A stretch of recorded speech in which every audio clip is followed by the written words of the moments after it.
Ok, vamos a continuar con lo que nos habíamos quedado en la clase anterior, ¿no? Entonces, en la clase anterior básicamente habíamos visto el modelo de Stackelberg, ¿no? De líder-seguidor,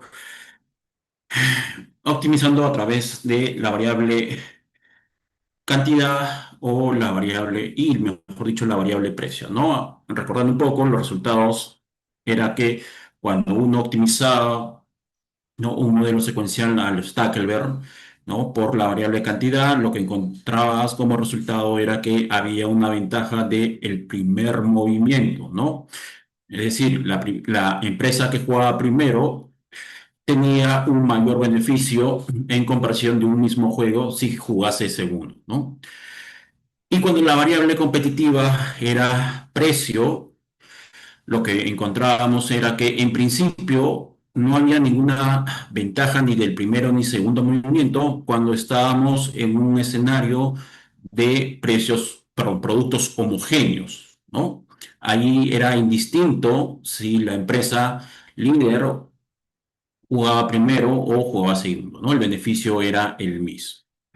Pero cuando salíamos de ese supuesto y se evaluaba con productos diferenciados, lo que teníamos como resultado era que existía una ventaja del segundo movimiento, ¿no? Es decir, la empresa que jugaba, el que jugaba segundo, tenía un mayor beneficio si ésta jugaba en primer lugar, ¿no? Y esto pasaba, ¿no? Pasaba porque las funciones reacción, las funciones mejor respuesta en este escenario, ¿no? Tenían una relación positiva, ¿no? Tenían una relación positiva.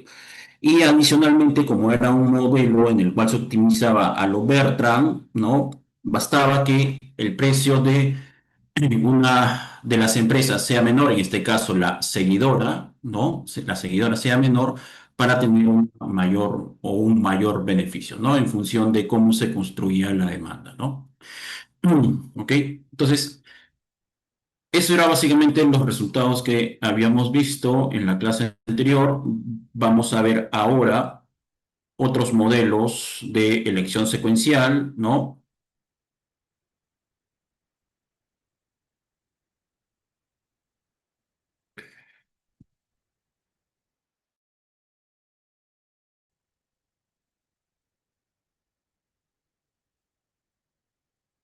Ok,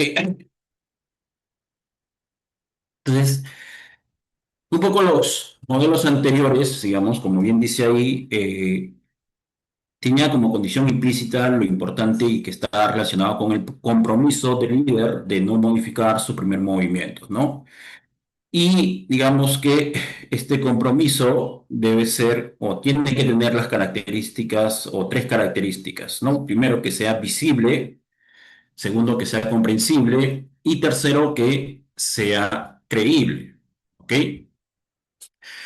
Respecto a que sea visible, digamos, si nos ponemos en un contexto de un juego con información perfecta, sabemos que la decisión que tomaría, por ejemplo, la empresa que juega o que realiza el segundo movimiento, sabe cuál es la decisión del primer jugador, digamos, sabe en qué modo de decisión está. Por eso, digamos que es visible, ¿no? Comprensible. Comprensible porque, digamos, las decisiones óptimas en estos juegos, como hemos venido diciendo también en teoría de juegos, es que las empresas se comportan de manera racional, es decir, buscan maximizar sus beneficios sabiendo que la otra empresa, o en este caso el competidor o el otro jugador, también busca maximizar sus beneficios, ¿no? Entonces, en ese sentido, digamos que es comprensible que un jugador realice una estrategia, ¿no? Que es racional para maximizar su beneficio, ¿no? Y finalmente, puede ser creíble si se asume que la cantidad puede ser entendida como capacidad, ¿no? Es decir, como un gran nivel de inversión, como inversión en una planta de producción, por ejemplo, ¿no? La cual obviamente tiene un nivel de capacidad máxima, ¿no? Y por tanto, esta capacidad máxima, digamos, no puede ser modificada, ¿no? En un periodo corto, ¿no? Es decir, una empresa que ingresa al mercado, ¿no? Y decide fijar un nivel de inversión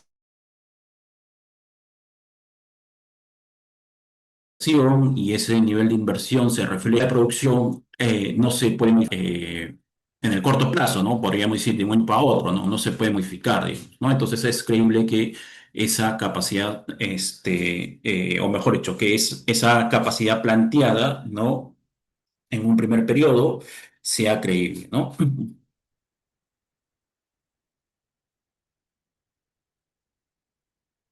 ¿Ok? Otro de los supuestos que veíamos en los casos anteriores era que el número de empresas, ¿no? que se manejaba era fijo, ¿no?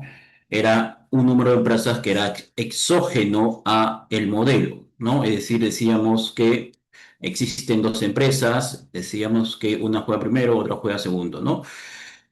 Si rompemos este supuesto y queremos incorporar, por ejemplo, que el número de empresas sea endógeno, lo que también podemos plantearlo a través de un modelo secuencial, ¿no? Entonces, ¿cómo podemos endogenizar en este caso el número de empresas, ¿no? Para plantear el modelo. Bueno, lo podemos hacer a través de un modelo en el cual, de alguna manera, estamos eliminando lo que se conoce como barreras de entrada, ¿no? Entonces, estamos diciendo que este mercado tiene como una de las características es que no existe barreras de entrada y por tanto el número de empresas que ingresan al mercado va a depender, como vamos a ver más adelante, del beneficio económico que podría tener la empresa, ¿no? Eh, ¿Cómo modelamos esto? Bueno, lo modelamos a través de un juego de dos etapas, ¿no? Y en la primera etapa, las empresas deciden si ingresan o no al mercado, ¿no?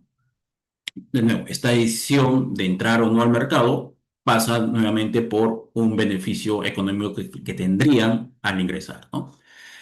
Y en una segunda etapa, una vez que ya están en el mercado, ¿no? Deciden si compiten en precios o compiten en cantidad, ¿no? Entonces, veamos cómo podemos plantear este modelo.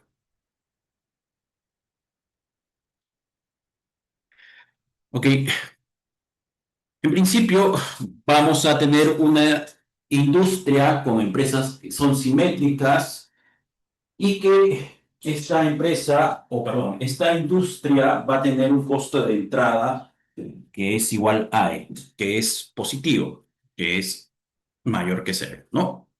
Vamos a asumir que existen N empresas activas en el mercado y que su beneficio va a estar denotado por ese pi que va a depender de n, ¿no? Obviamente n es el número de empresas que participan en ese mercado, ¿no? En los mercados oligopólicos es que en la medida que el número de empresas aumente, el beneficio de cada empresa se va a ver reducido, ¿no? Algo que habíamos visto también en el caso anterior en los resultados de Cournot, ¿no? En la medida que el número de empresas ingresa al mercado, el beneficio individual, el beneficio de cada empresa, ¿no? Se va a ver reducida, ¿no? Porque las cantidades, digamos, se van a ver reducidas, el precio también se va a ver reducido porque la producción del mercado va a ser cada vez mayor, ¿no?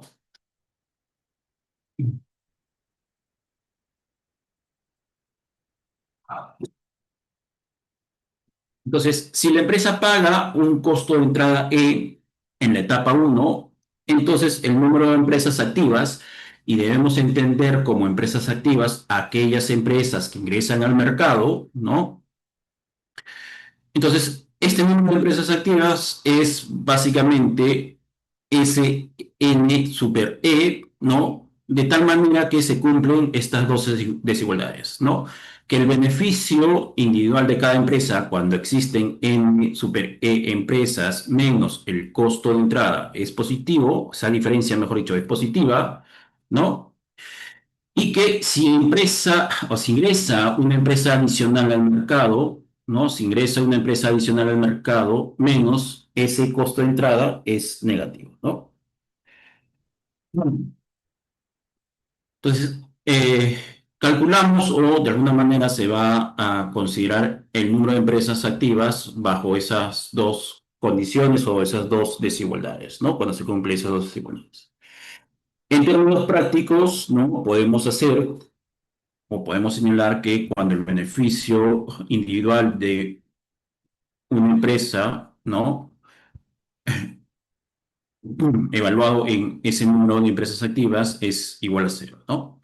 Obviamente, a partir de este resultado, lo que vamos a obtener no necesariamente vamos a tener un n entero, ¿no? O sea, un número de empresas entero, ¿correcto? Por lo que el n en realidad debería ser el entero, digamos, ¿no? El entero de ese número que tengamos ahí, ¿no? Por ejemplo, ¿no? Si ese n sale 5,4, digamos, cuando igualamos igual a cero, entonces el número de empresas óptimas debe ser 5, ¿no? Eso, ¿no? Entonces, de esa manera o de manera sencilla podemos calcular ese n, ¿no?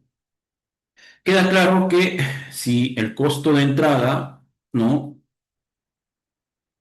Queda claro que si el costo de entrada, ¿no? Aumenta, el costo de entrada aumenta, entonces el número de empresas que ingresarían al mercado cada vez sería menor, ¿no? Hay una relación negativa entre el costo de entrada y el número de empresas que ingresan al mercado, ¿no?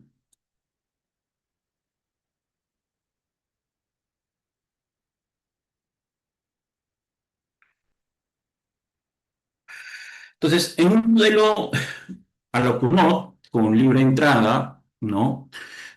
Es decir, endogenizando el número de empresas en el modelo, ¿no?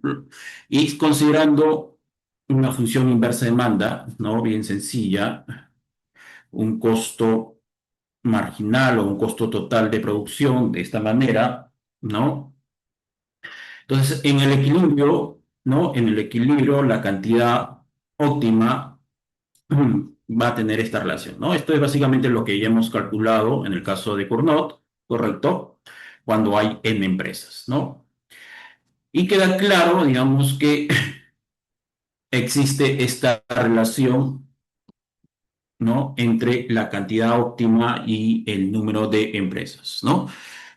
Como decíamos, que cuando ingresan más empresas al mercado en el óptimo de Cournot, ¿no? El n cada vez ser más pequeño, ¿no? Cada vez ser más pequeño.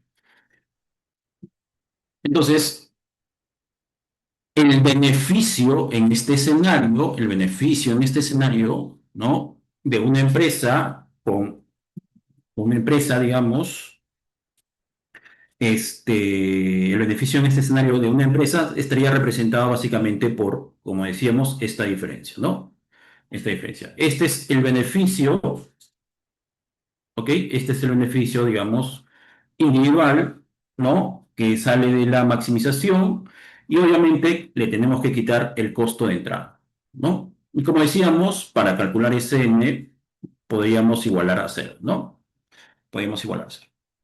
Entonces, despejando, ¿no? Despejando en esa igualdad, lo que vamos a encontrar básicamente es esta relación, ¿no? Vamos a encontrar esta relación.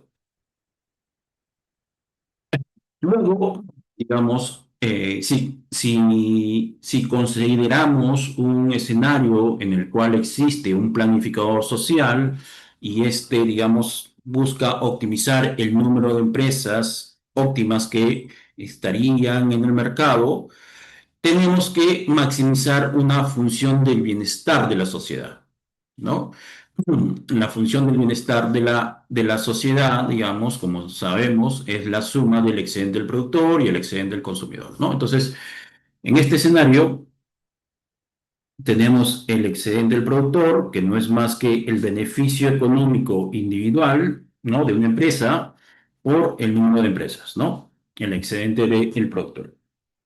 Más el excedente del consumidor, ¿no? Que, como es fácil ver, lo sacan a partir nuevamente de la función inversa, ¿no? Tenemos precio y tenemos el bienestar o el excedente del consumidor, ¿no? Básicamente eso. Obviamente, en este caso, el excedente del consumidor debe también estar en términos de N, ¿no? También debe estar en términos de N. Entonces, la suma de ambos nos da esta expresión, básicamente, es reemplazando ambos, agrupándolos, ¿no? Nos debe dar esa expresión, ¿ok? Acá nuevamente el planificador social maximiza, ¿no? El bienestar de la sociedad, ¿no? Maximiza el bienestar de la sociedad en función del número de empresas, ¿no? Haciendo eso, obviamente igualando a cero, ¿no? Lo que vamos a obtener es esta relación de acá, ¿no? Despejan y vamos a obtener esta relación. Entonces, el primer resultado, ¿no? Este primer resultado, si lo comparamos con este segundo resultado, lo que vamos a encontrar, lo que vamos a encontrar es esta relación, ¿no? Esta relación. Entonces, lo que vamos a ver o lo que estamos viendo en esta gráfica es que si se deja el mercado, si se deja que el mercado se autorregule, que el número de empresas que operan en el mercado sea el que las empresas decidan de manera independiente, ¿no? Es decir, que hasta que el beneficio sea cero, ¿no? Hasta que el beneficio individual de la empresa o de la última empresa que ingresa sea igual a cero.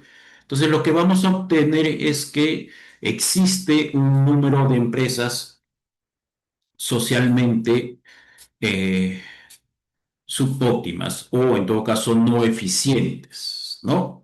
Y no eficientes, siempre cuando hablamos de no eficiencia, lo comparamos respecto a un escenario. En este caso lo estamos comparando respecto a el bienestar de la sociedad, ¿no? El resultado del planificador social, ¿no? Que maximiza el bienestar de la sociedad, ¿no? Nos da como un número de empresas este nivel. ¿No? Nos da este nivel de acá, ¿ok? Pero si dejamos al mercado, ¿no? Que el mercado se autorregule en cuanto al número de empresas que ingresarían al mercado, lo que tenemos como resultados es este número de empresas, ¿no? Es este número de empresas, ¿ok? Entonces queda claro que ese número de empresas, ¿no? Es mayor que uno socialmente óptimo, ¿correcto? Este resultado es interesante porque esto sí se puede de alguna forma reflejar en el mercado, ¿no? Eh, por ejemplo, si hablamos del mercado del servicio de servicio de taxi, ¿no? Queda claro que existe una gran cantidad de taxis, digamos, que podría ser no socialmente óptimo. No socialmente óptimo en el sentido, nuevamente, que el taxista podría tener un menor ingreso, ¿no? Por tanto, eso podría generar que no tenga un buen vehículo, ¿no? Este, que el servicio en sí no sea un servicio de calidad, ¿no? Que, por ejemplo, ¿no? El taxista no esté, digamos, con todos los implementos que podría generar o que tenía que ser necesario para que, ante, digamos, un posible accidente, no sé, hablemos, un botiquín bien equipado, un extintor, eh, que digamos que no lleve al pasajero a la estación de servicio para llevar su combustible o para poner su combustible, digamos, ¿no? Y hace perder tiempo al pasajero, ¿no? O sea, cosas de servicio de calidad, digamos, que justamente podrían evitarse si existe un número de empresas socialmente óptimas, digamos, ¿no? Que haya un equilibrio entre el beneficio de la empresa, digamos, y el excedente del consumidor, ¿no? Y así pueden haber muchos, digamos, muchos mercados, ¿no? Se me ocurre, por ejemplo, otro mercado es bueno, no sé si ustedes recordarán, pero hubo un tiempo con el boom de las cabinas de Internet, ¿no? Prácticamente cabinas de Internet había por todos lados, digamos, ¿no? Y el servicio que daban en algunas cabinas no era de alguna forma el más adecuado, digamos, ¿no? Las computadoras eran lentas, el internet era lenta, el mouse no funcionaba, hay veces en ese tiempo hablábamos de disquete o la disquetera, ¿no?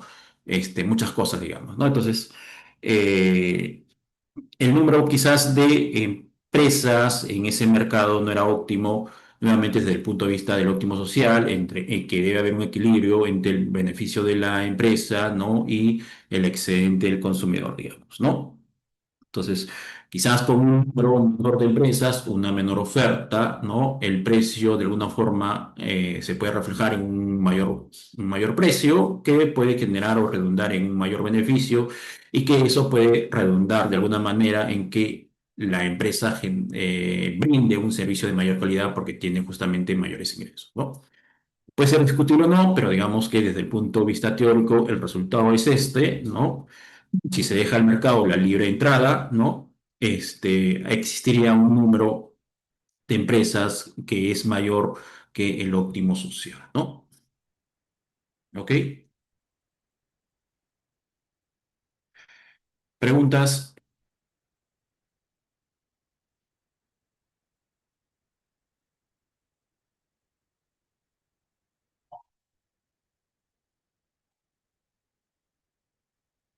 Ok.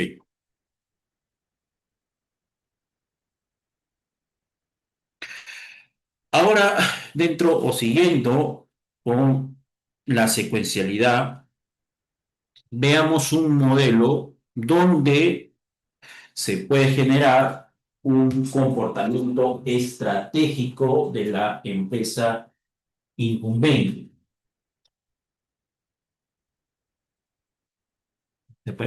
Se puede generar un comportamiento estratégico de la empresa incumbente, ¿no? ¿Esto por qué? Porque la secuencialidad permite a los operadores establecidos, a las empresas o operadores que ya forman parte del mercado, ¿no? No solamente afectar el comportamiento de los participantes, sino también alterar la estructura del mercado, ¿no? ¿De qué forma? Por ejemplo, recordemos acá un poco lo que habíamos visto en anteriores juegos, ¿no? El juego de disuasión, ¿no? Cómo a partir del comportamiento estratégico de la empresa incumbente, ¿no? Competir suave o competir duro, podía disuadir a el potencial entrante a ingresar al mercado, ¿no? Entonces, eso implicaba un cambio en la estructura de mercado, ¿no? Si un escenario anterior era un escenario monopólico, donde el incumbente era la única que estaba en el mercado, ¿no? A través de un comportamiento, por ejemplo, competir suave del incumbente, podía cambiarse la estructura y dejar de ser una estructura monopólica a una estructura duopólica o un oligopolio, ¿no? Porque estaría permitiendo el ingreso, ¿no? De un competidor, ¿no? Entonces, las decisiones estratégicas, en este caso, del incumbente, pueden cambiar, ¿no? Una estructura de mercado, ¿no? Pasar de un escenario monopólico a pasar a un escenario duopólico o oligopólico, ¿no?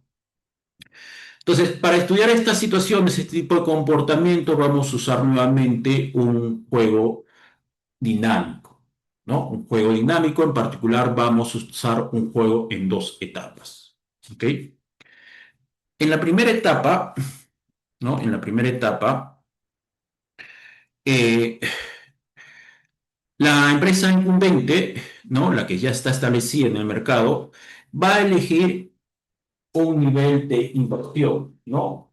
Y esto nos tiene que traer a colación el hecho de cantidades, inversión, producción, capacidad, cantidades, ¿no? Entonces, En una primera etapa, la empresa incumbente va a elegir una capacidad, un nivel de producción. Y en una segunda etapa, al observar eso, la empresa, el potencial entrante, ¿no? Va a decidir si ingresa o no al mercado, ¿no? Entonces, si el participante ingresa, bueno, se generará una estructura duopólica y si no, bueno, se generará una estructura monopólica, ¿no? Se generará una duopólica, ¿ok? Entonces, en esta situación, perdón, ok. Entonces, para esta situación vamos a tener o vamos a plantear algunos supuestos o algunas condiciones del modelo, ¿no? Primero, vamos a seguir trabajando con una demanda inversa lineal, como se presenta ahí, precio igual a A menos B por Q, ¿correcto? Vamos a asumir un costo de unidad de capacidad C, ¿ok? Vamos a asumir también que existe un costo de entrada, ¿ok? Vamos a asumir que existe un costo de entrada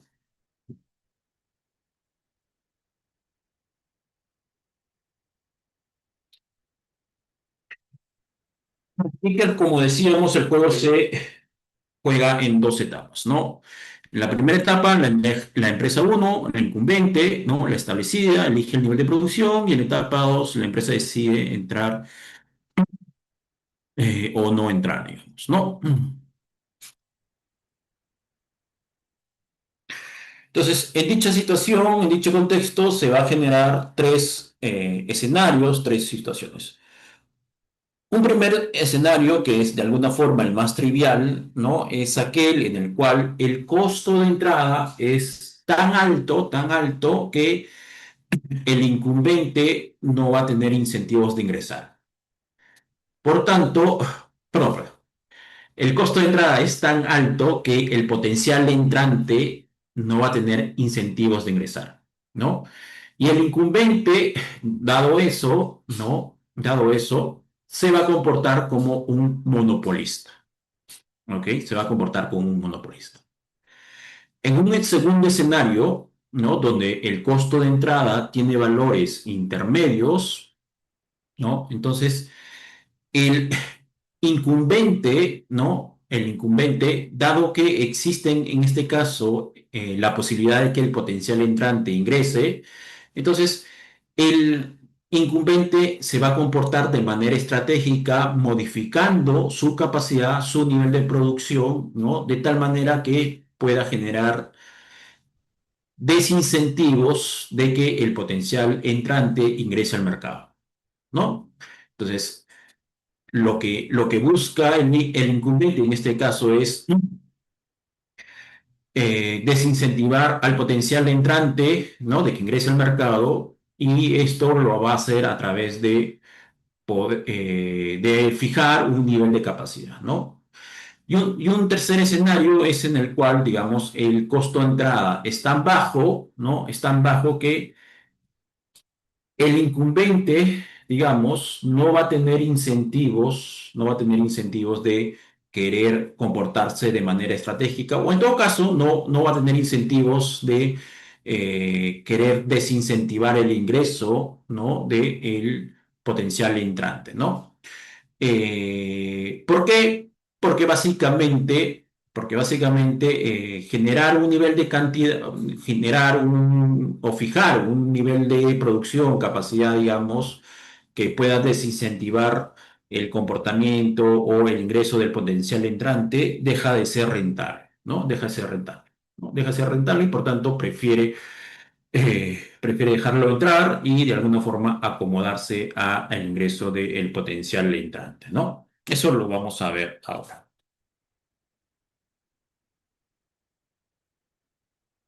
Ok. Entonces, si el costo de entrada es bien alto, ¿no? La empresa incumbente, elige un nivel de producción de capacidad igual a un monopolio, ¿no? ¿Por qué? Porque sabe que el potencial entrante, así quisiera ingresar, no podría hacerlo porque ingresar al mercado le generaría beneficios económicos negativos, ¿correcto? Le generaría beneficios económicos negativos. Por tanto, en este escenario, el incumbente se comportaría como un monopolio, ¿no?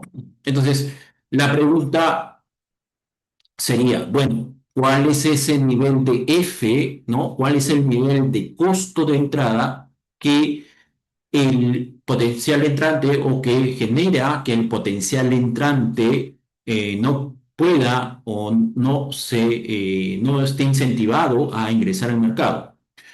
Y la respuesta pasa por lo que diríamos en el modelo de Stackelberg, ¿no?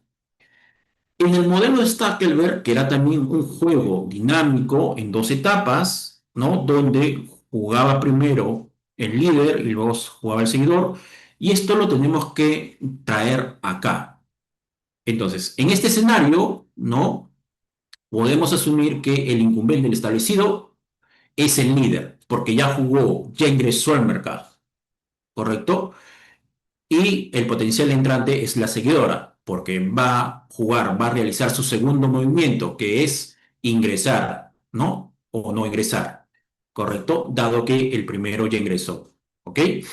Entonces, si eso es así y estamos hablando de modelos que se optimizan a nivel de cantidad, lo que vamos a encontrar es que lo máximo que podría tener como ingreso el potencial entrante es un ingreso del seguidor en el modelo de Stackelberg, ¿correcto? ¿No? Entonces, si eso es así, para Fs mayores que el beneficio del seguidor del modelo de Stackelberg que se optimiza en cantidades, es un F que genera una disuasión del potencial entrante, ¿no? Como recordarán, el beneficio, ¿no? De el segundo o del seguidor en el modelo de Stackelberg, ¿no? Cuando se optimiza las cantidades, es este. Ese es el beneficio del seguidor, ¿no? En el modelo de Stackelberg. Entonces, para Fs mayores, que ese nivel de beneficio, entonces la entrada está bloqueada. El potencial entrante no tiene incentivos de ingresar, ¿no? Porque lo que va a hacer al ingresar es tener beneficios negativos, ¿correcto? Por tanto, como dice ahí, el incumbente, ¿no? El precio del incumbente es un precio monopólico, ¿no? Y la cantidad del incumbente es una cantidad monopólica, ¿no? ¿Ok? Entonces, el incumbente se puede comportar como un monopolista.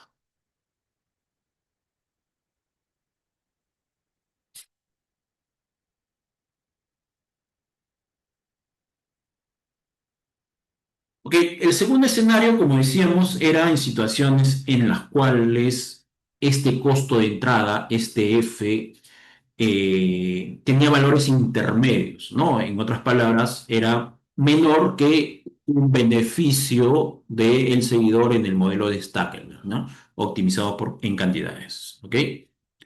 Entonces, en ese escenario, la empresa incumbente, la empresa uno, podría querer ampliar su capacidad para disuadir el ingreso de la empresa 2. ¿Por qué? Estamos optimizando a nivel de cantidades, ¿no? Como decíamos, perdón, como dijimos en la clase anterior, cuando optimizamos en cantidades, existe una relación inversa entre las funciones, mejores respuestas, ¿no? De las empresas. Entonces, como decíamos que en equilibrio, si yo, en este caso, la empresa uno aumenta su nivel de producción, en equilibrio lo que va a ocurrir es que la empresa 2 va a bajar, su nivel de producción, ¿correcto? Eso implica que al bajar la empresa 2 su nivel de producción, lo que va a generar es que su beneficio sea menor, ¿correcto? Su beneficio sea menor. Por tanto, el problema de la empresa potencial entrante será que esta empresa solo va a entrar siempre y cuando su beneficio, ¿no? Su beneficio, que en este caso va a depender del nivel de producción de la empresa uno, sea mayor que ese F, que es el costo de entrada, ¿no? Esto que ustedes ven acá es el beneficio de la empresa 2, ¿no? En términos de Q sub U, en términos de Q sub U, ¿no? En términos de Q sub U. ¿De dónde sale? Bueno, sale de condiciones de primer orden, ¿no? De optimizar la función de beneficio de la empresa 2, ¿ok? O sea, el beneficio de la empresa 2, ¿no?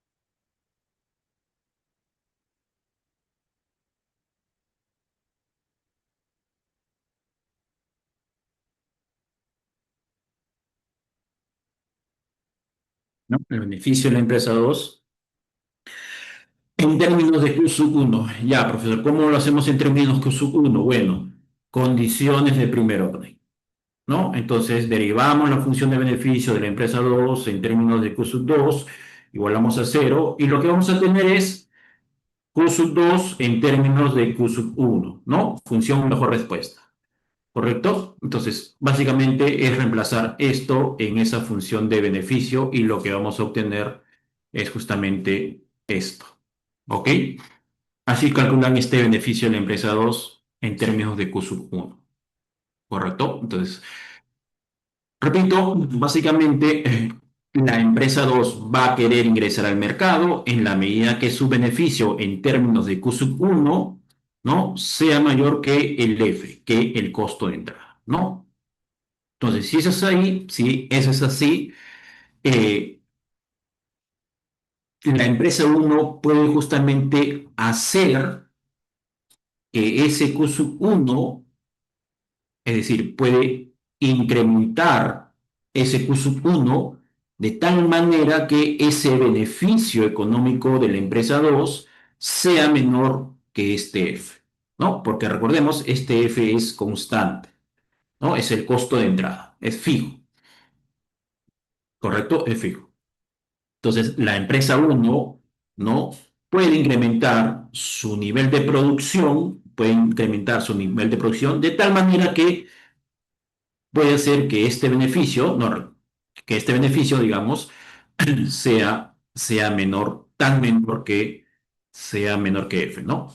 Sea menor que F. Entonces, esa es básicamente la lógica que está detrás o el comportamiento estratégico que podría plantear la empresa uno para que desincentive a la empresa 2 a ingresar al mercado, ¿no?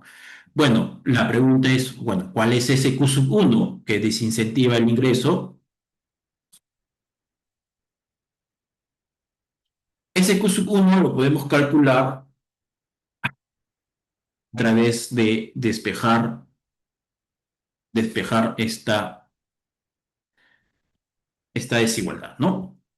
Entonces, despejando esto, iríamos para calcular el mínimo Q sub 1, lo que corresponde es simplemente que esta desigualdad se resuelva en igualdad, ¿no? Resolviendo eso en igualdad, despejando y despejando,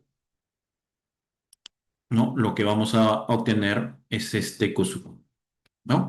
Entonces, el Q sub 1 mínimo, ¿no? O el K sub 1, ¿no? Mínimo que disuade que la empresa 2 ingrese al mercado sería ese, ¿no? sería ese. ¿Ok? ¿Por qué mínimo? Porque obviamente que en Q sub 1 o K sub 1 mayores a ese valor, con mucho mayor razón, la empresa 2 no ingresaría al mercado, ¿no? Lo único que generaría con K sub 1 o Q sub 1 mayores, lo único que generaría es que el beneficio se vuelva cada vez más negativo, ¿no? El beneficio de la empresa 2 se vuelva cada vez más negativo, ¿no? Entonces, si eso es así, ¿no? Si la empresa uno puede, ¿no? Y acá recalco el puede, ¿no? Si puede llegar a niveles de producción, ¿no? Si puede generar ese desincentivo, entonces la empresa uno, la empresa incumbente, la empresa establecida va a tener este nivel de producción. Va a tener perdón, este nivel de beneficio ya. Este es ya el beneficio de la empresa uno. ¿No? Ese sería el beneficio de la empresa uno si es que logra disuadir a la empresa 2, ¿no? A la empresa potencial entrante. ¿Cómo lo calculamos? De manera sencilla, digamos, nuevamente eh, incorporando en la función de beneficio de la empresa uno, ¿no? Que depende tanto de Q sub 1 y de Q sub 2, ¿no?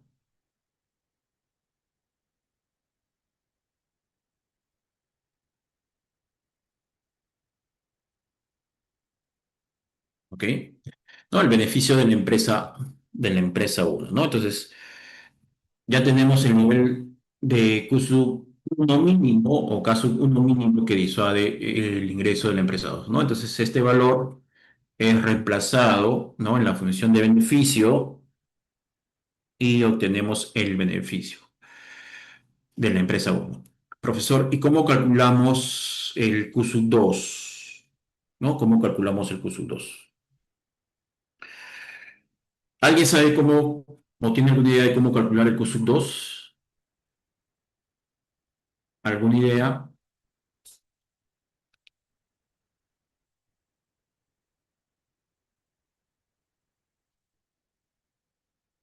¿Alguien? ¿Están? ¿No están? Alice, Benjamín, Cruz, Curi, Solís, Daisy, Diego, Eric, Gabriel, Javier, José, Kiara, Marco, María, Pablo, Piero, Choque, Tuesta o Grecia. ¿Alguien?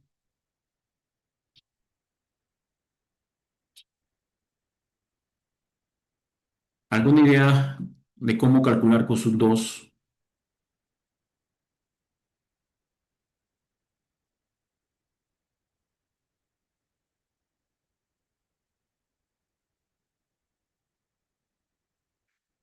Pregunto, si con ese nivel de producción, el caso uno o QSUB 1 de la empresa uno se disuade a la empresa 2 de ingresar al mercado, ¿cuál sería su nivel de producción de la empresa 2? Cero. Cero. Correcto. Si ese es así, entonces cuando ustedes van a calcular, porque yo sé que no se van a quedar con la diapositiva, sino van a ver los errores que he tenido en mi cálculo, ¿no? Se van a dar cuenta o van a buscar al buscar el beneficio de la empresa uno van a trabajarlo con Q sub 2 igual a cero, ¿no? Y en teoría les debería salir. ¿Ok? Entonces, con ese nivel de producción, la empresa uno disuade la empresa 2 no ingresa al mercado, por tanto no tiene un nivel de producción o su nivel de producción es cero y por tanto el beneficio de la empresa uno se calcula solamente con su nivel de producción, ¿correcto? Solamente con su nivel de producción.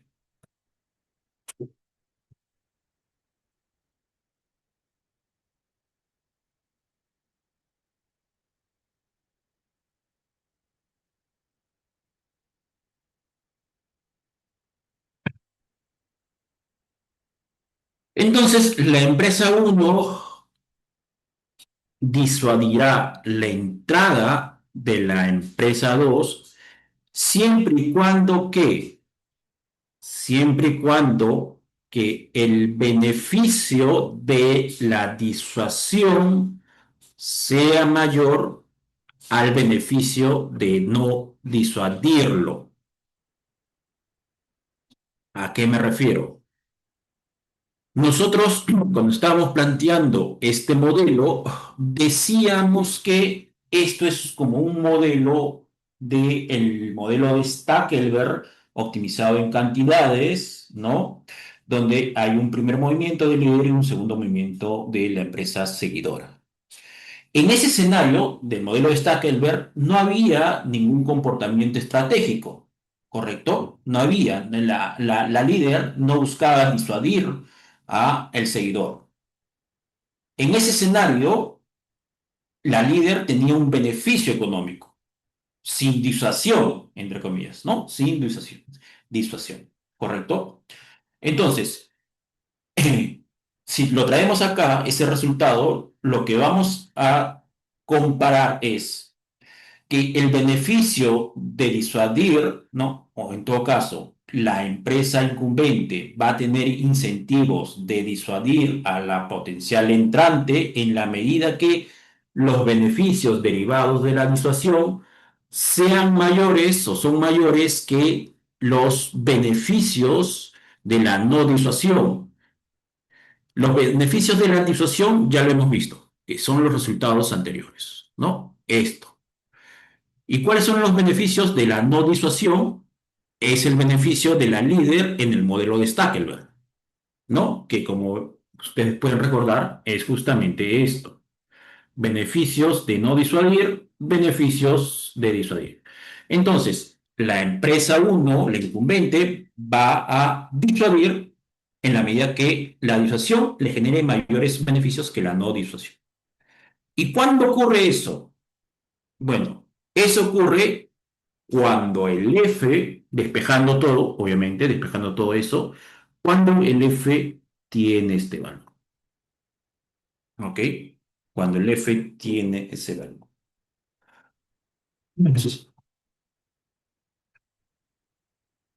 Entonces, para valores de F mayores que ese F de ahí, no, la empresa incumbente va a tener incentivos de generar una disuasión de entrada. ¿Correcto? Va a tener incentivos de generar una disposición de entradas porque, como repito, eso le da un mayor beneficio que no disuadir el ingreso. ¿Ok? Entonces, si eso es así, el tercer escenario, digamos, cae de manera bien sencilla, ¿no? ¿Por qué?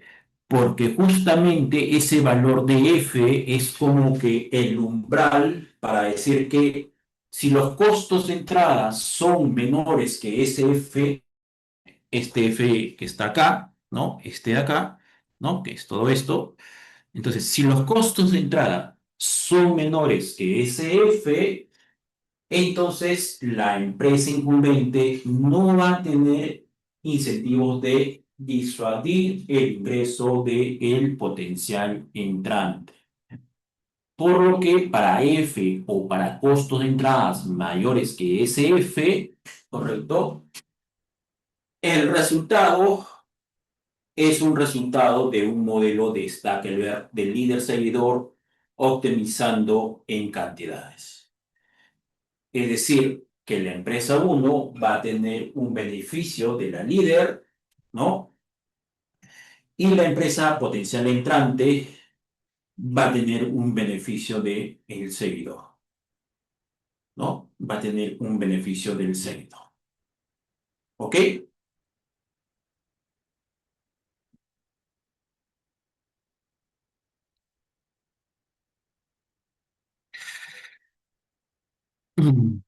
¿Preguntas?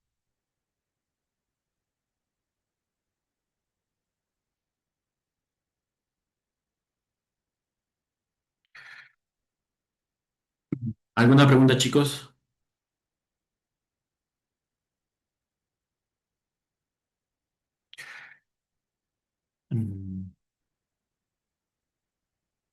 Ok, tomemos un descanso de 10 minutos nada más, ¿ya? Que voy a poner la otra diapositiva y voy a buscar un poco de agua, ¿sí?